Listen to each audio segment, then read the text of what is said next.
remade in Vancouver. Like, there are, I think there's like 45 shows shooting in Vancouver, and it was just, I want to say 5 years ago, we had 3 shows shooting in Vancouver. So there's been this explosion, and they're desperately trying to keep up with demand, but you can't get film crews anymore in Vancouver because everybody who has ever set foot on a set is employed as a department head now. Like, they have completely run out of people.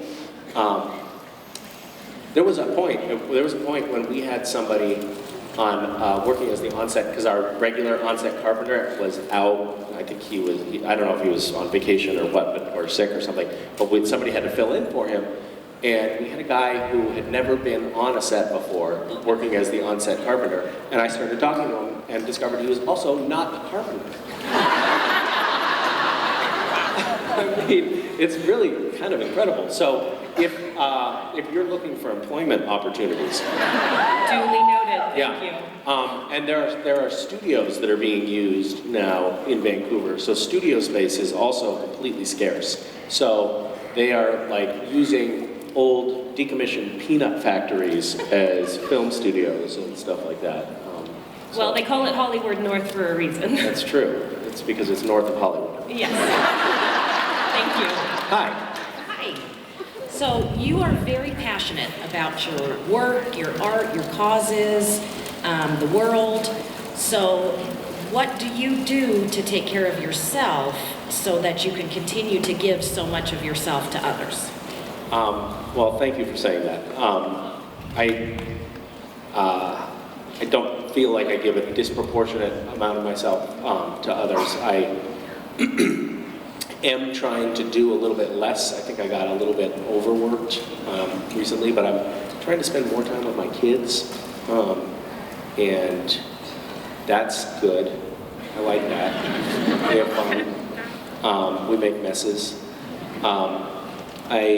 I try to meditate. I'm also trying to sleep more. These are my very cutting edge experimental techniques. Yeah. Thank you. Mm-hmm. Thank you.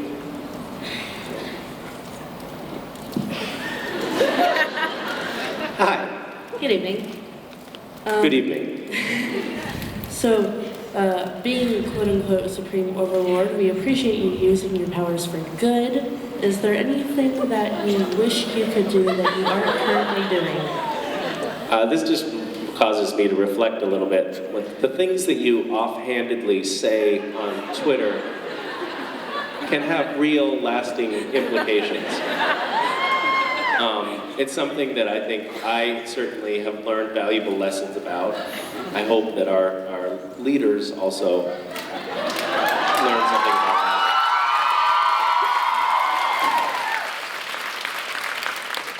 I remember I was just getting on Twitter, and Twitter was new, and I was definitely not hip to social media, but having some fun, and I was tweeting. I remember I was up in Washington State. I think we were at like a friend's wedding in this rundown old B&B that barely had wireless connection. But I was managing to tweet late at night, and I said something like, "Oh, I don't like this term, followers. Like, you're my followers.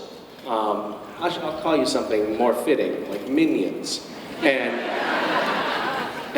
it fucking stuck.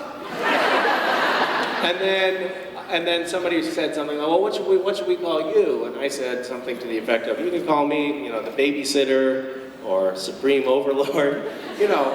These kind of creepy things and slightly megalomaniacal things. And unfortunately, that stuck as well.